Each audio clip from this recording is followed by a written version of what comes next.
Well protected but narrow fairway that we're not leaving with some unfinished business here. Some manoeuvring in shallow and narrow spaces. That's sheer robbery. Bucket list for Norway. Danger of avalanches later in the day. Most people sail south for winter. We sailed 300 miles above the Arctic Circle and stayed there for 2 years.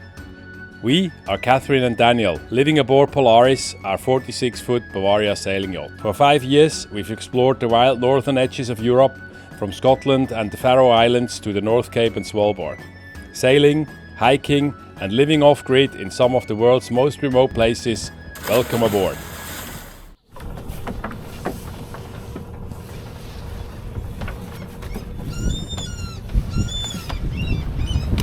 That's it, we're off this morning. We just left the harbour of Fjelldal and we are now on our way to Lødingen through Tjeldsund. It's 6 o'clock in the morning. The reason why we're so early is because of the tide. That's one of the few tidal gates that we have on our journey here, but it's an important one. We are having at the moment about 3 knots of tide with us and doing 8.7. Now it's down to 2, but recently we had 3 knots of tide with us. We are just about at low water. We are up here. That's where we started. We're now going down Tjeldsund and down here in the harbour of Lødingen. It's about 17 nautical miles, not too long, and it's gonna take us with that speed probably about 2 hours, and then we should be there. We left at low tide. That's when the current is the fastest, and the current will drop down now as the tide rises. We have empty moon today or tomorrow, so we're in springs now. The currents are the strongest. It's quite an intricate passage here through Tjeldsund. There's quite a narrow fairway where the big ships also are coming through. There's a lot of sand, it's shifting, so the charts warn that it could be other than, the depths could be different than what the charts say. And it's quite a zigzag we have to do through all these buoys and bakken that are in the water to find that way. It's a beautiful morning this morning, it's calm, there is no wind. The sky is blue, there's not a cloud here, at least in this direction I am looking. The sun is out, it went up about 5 o'clock already, so we're approaching the midnight sun very fast now these days. And that's great, so we can go up early. Then we have the full day in Lødingen. I think we're going to try to fill up. Always do that when you can, and Catherine might go on a walk. So that's the plan for today after we arrive in Lødingen. Not a lot of traffic today in the channel. We are just seeing one coastal freighter coming up here, and there's one a little bit further down. That's all there is. It's just coming up the Sund here on the way north, and that's all the traffic we've had going through. We are in the final approach to Lødingen. It's another 5 minutes or so, and then we should be coming towards the floating pontoon. The boat is all ready, and see what Lødingen has on offer. And the guest pontoon we are going on in the deep water harbour is just behind us, behind these rubber armed wharf. We're just going around there and hope we'll find a space.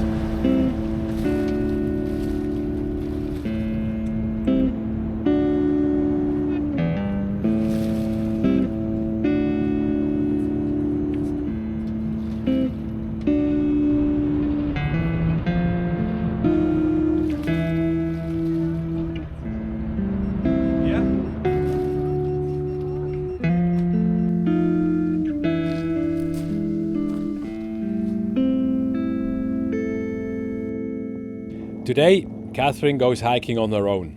I did not fancy it. What started in a nice and dry woodland quickly turned into deep and wet snow, and at an altitude of only 550 meters above sea level, it became just too difficult, and probably for the first time she had to turn around. Leaving a mountaintop unclimbed is a difficult matter for her.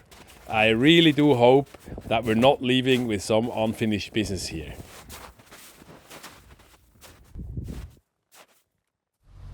We just left the guest pontoon in Lødingen, in the deep water pontoon, and now we are going into Melekbukta. That's the small boat harbour. It's very shallow and not a lot of space in there, but we need to fill up. We have about used half of our tank, so we're looking forward to get in there. It's going to be a narrow passage in and some manoeuvring in shallow and narrow spaces, but there's no wind, no waves, so should be fine.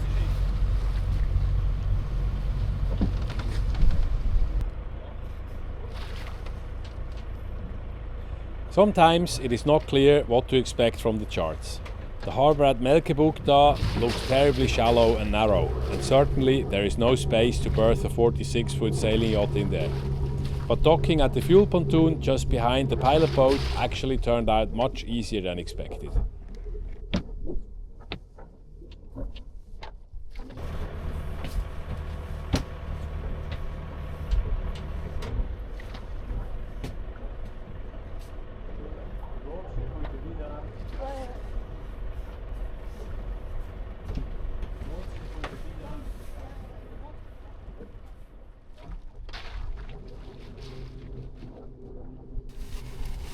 So as a safety measure, I always put in front of this wick. This is a special material that absorbs fuel and oil, but not water.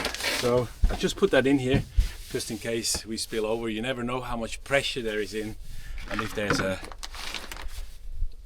some backflow coming out. So that's to prevent getting a lot of diesel into the harbour.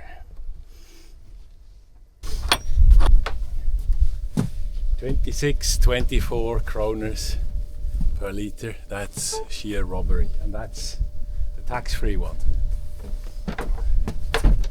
Oh, good. So today's route is leading us from Lødingen. We were just in here to get some fuel, and now we're on our way.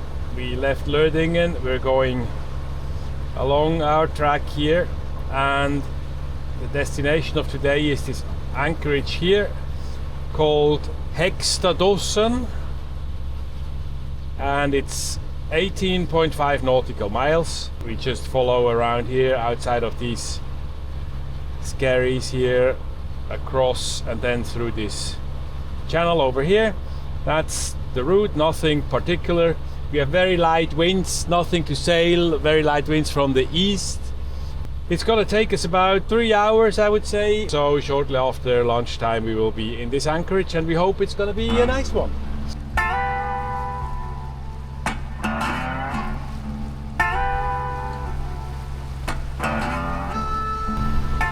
Right behind me is the island of Offersøya, and a small village or place called Offersøya. We could go there, there's a pontoon, but tonight it's gonna be nice and calm, and we prefer going into an anchorage. And we'll see what our cruising guide says. So, Hegstadosen here on page 47. It says it's a scenic and sheltered right anchorage. Should be nice, 3 to 4 meters. In the chart it's actually 5 to 6. All flat, good mud, good swimming room. So that looks actually quite interesting, and some people right here, they even saw a moose. So we'll see what is waiting for us. Can't wait. This looks like a rather good anchorage.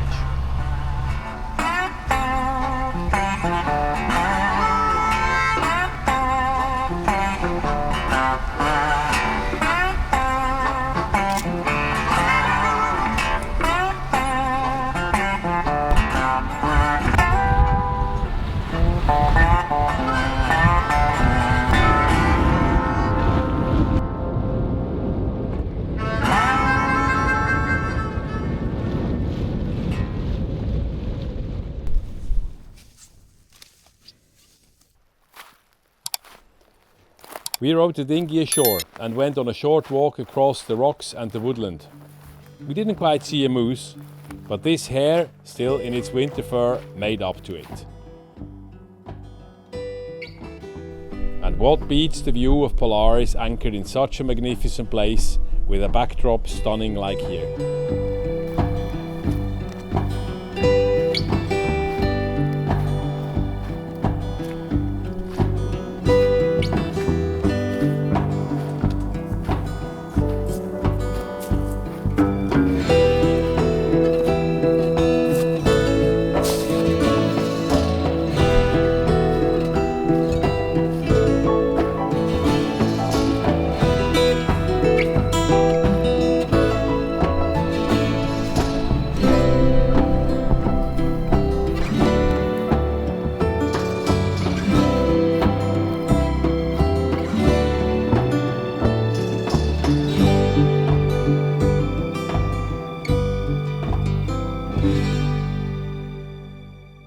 A beautiful morning today. There is a bit of wind in the anchorage, about 8 to 13 knots we have, but it's beautifully calm.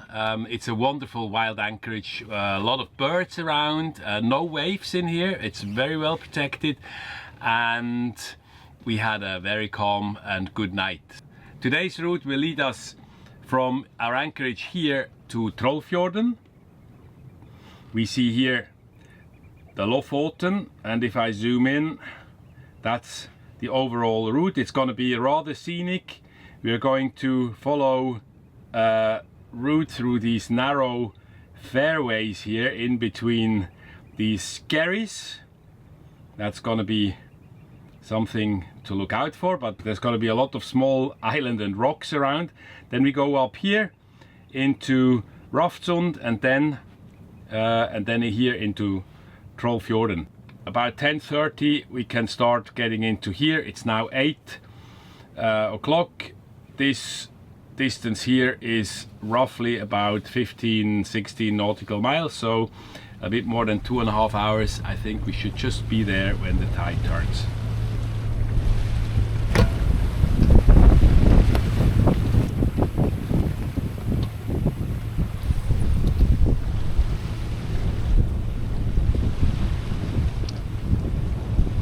This clicking sounds quite familiar. Most likely someone just blew the fuse of the anchor windlass again. Today's route is going to be rather scenic. We have a long way, or almost half or even more, of our journey leading through a field of Skerries. It's quite a narrow channel we have to follow, the recommended route. It's going to be quite intricate. But I think very scenic. We'll see a lot of rocks very close by, so have a look.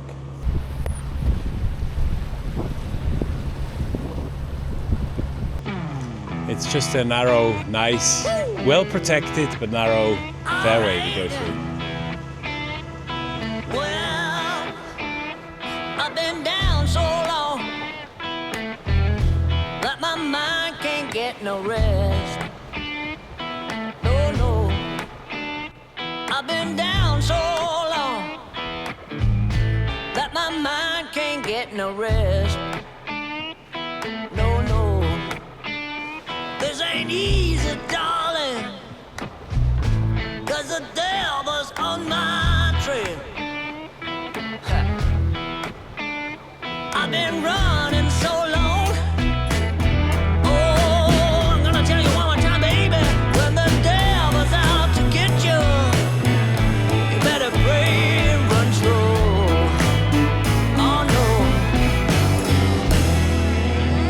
we are about half a mile off the entrance of Trollfjord now. It's beautiful here, and we're surrounded by high mountains, and the sea is flat calm. There's no wave, no wind, really lovely, and we're about in a couple of minutes we are at the entrance of this spectacular fjord. So we're looking very much forward. That has been on our bucket list for Norway for a long time, and I think we couldn't have had a better day actually than today.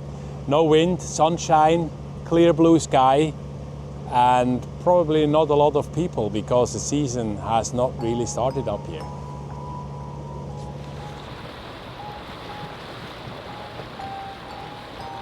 Over there is a warning about falling rocks, so we probably should stay in the middle and not to the side. I think particularly now in spring, when there has been a lot of freezing and defreezing water. It's quite a cold wind blowing out. There's an eagle up there.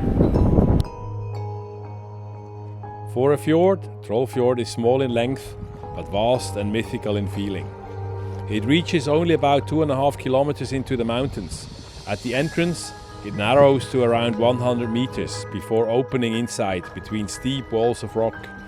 And beneath the dark waters and vertical walls, the fjord only drops to about 70 meters deep. The geologists will tell you that glaciers carved this place over thousands of years, grinding through the mountain and leaving a deep, narrow cut for the sea to fill. The 500-meter high northern face is Monsonite, Norway's eldest rocks. But of course, that's just a modern adaptation of the true story of what happened. Here it goes.